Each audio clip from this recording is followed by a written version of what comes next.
Dear students, myself Dr. P. K. Sharma, Assistant Professor, Department of Zoology, DAV PG College, Dehradun. Today I am going to discuss a very important topic of paper genetics. The topic is Mendel's law of inheritance. Before starting the topic, first of all I would like to introduce about the Gregor John Mendel. Dear students, the father of the genetics or classical genetics is called Gregor John Mendel. He laid the foundation of genetics.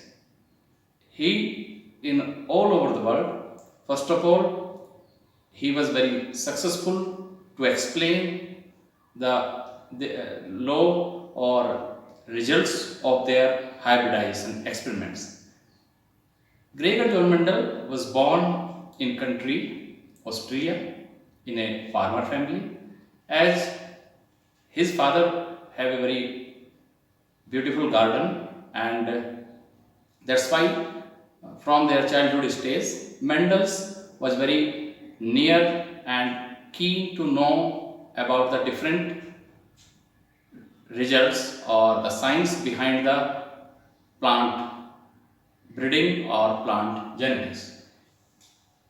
That's why Gregor John Mendel, called the father of genetics, he was born in year 1822 and died in 1884. He experimented on the pea plant for 7 years.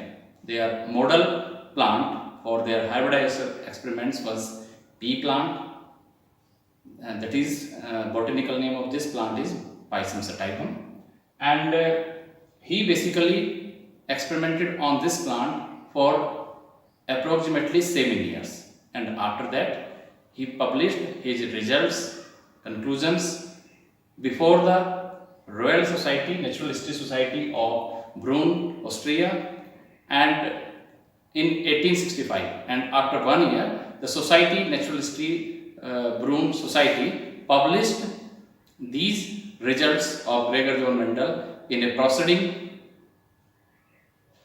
as entitled Experiments on Hybridization in Pea Plant in 1866.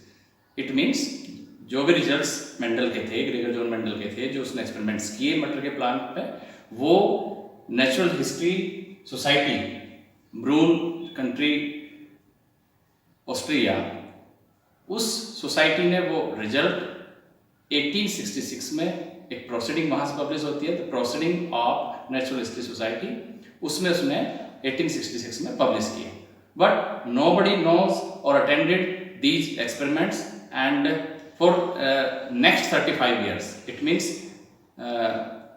their experiments was found no weightage, and this particular period of 35 years was called agnostic period of Gregor John Mendel.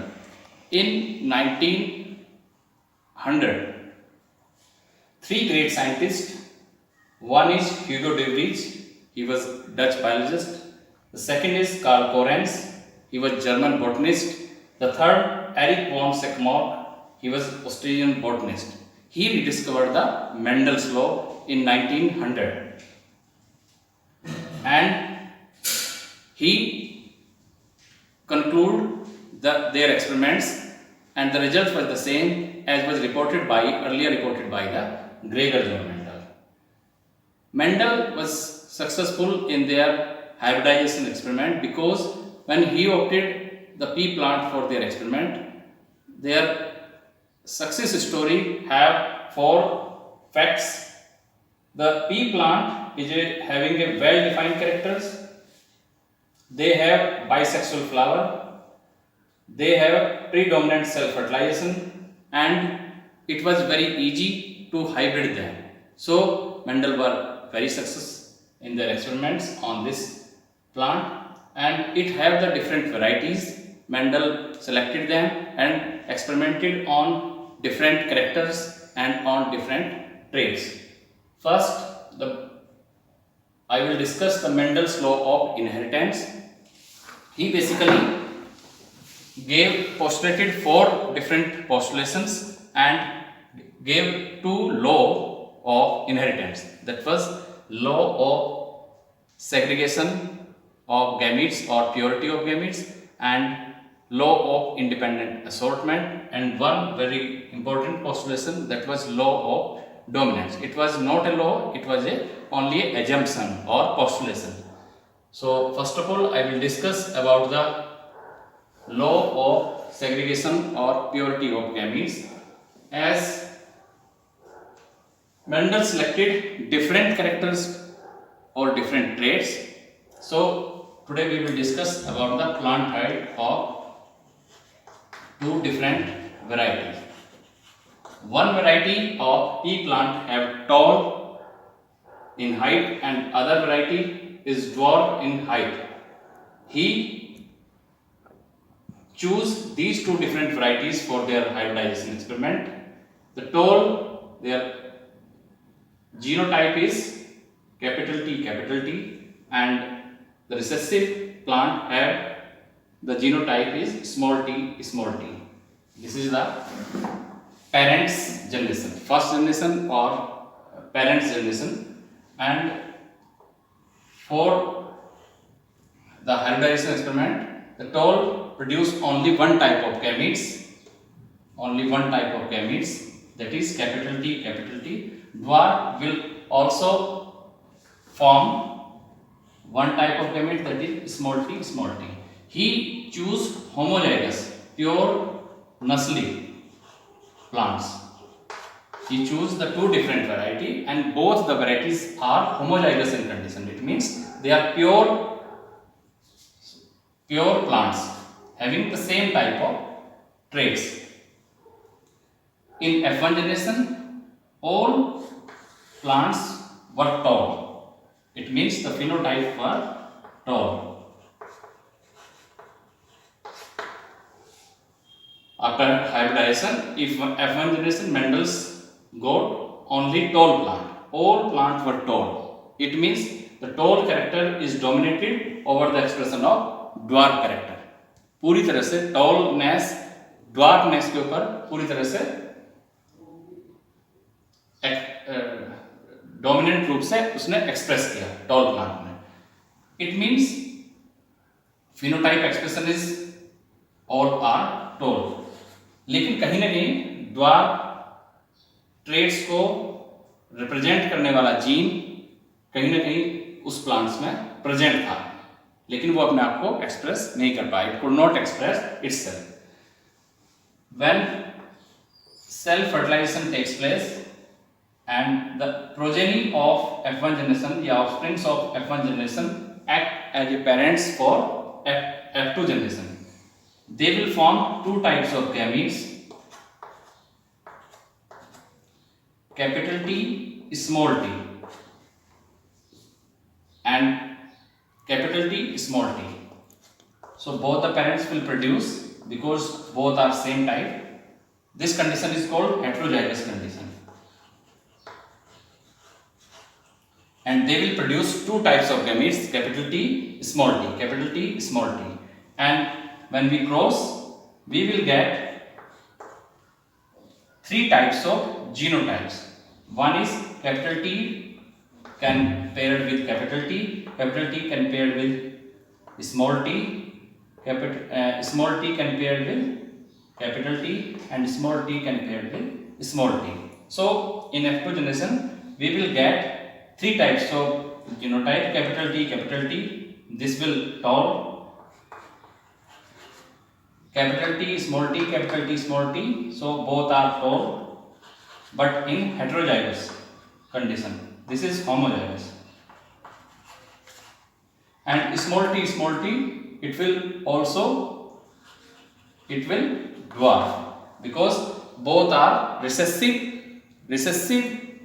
allelic genes are present together. That's why this will be a dwarf plant. So the genotypic ratio is 1:2:1. This is the genotypic ratio in F2 generation, and phenotypic expression is 3:1.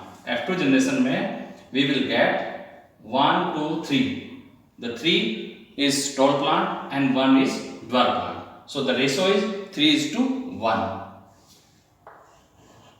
This is phenotypic expression.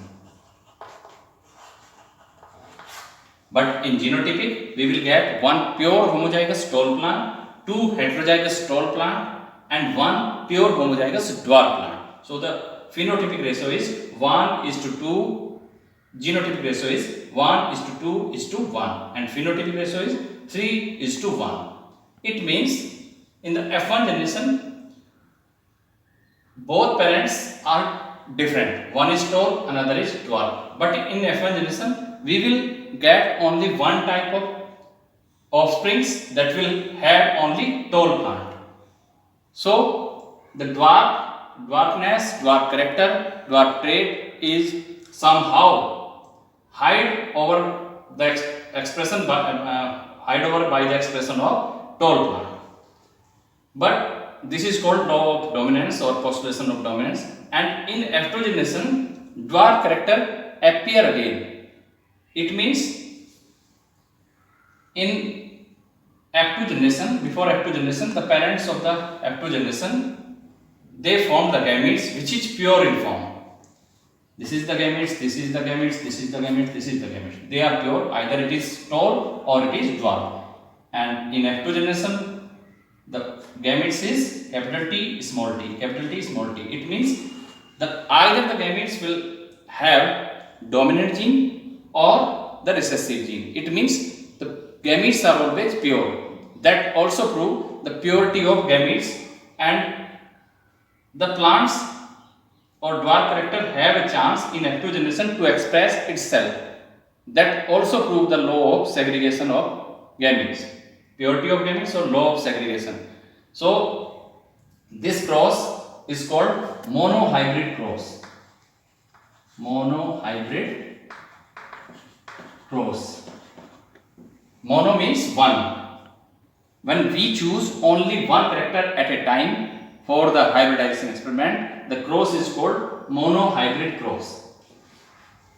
We choose only one character, that is plant height, or we may choose another character, seed shape, flower positions, flower color, etc. As Mendel opted or choose 7 different characters for their hybridization experiment, and this is called the Mendel's law of inheritance.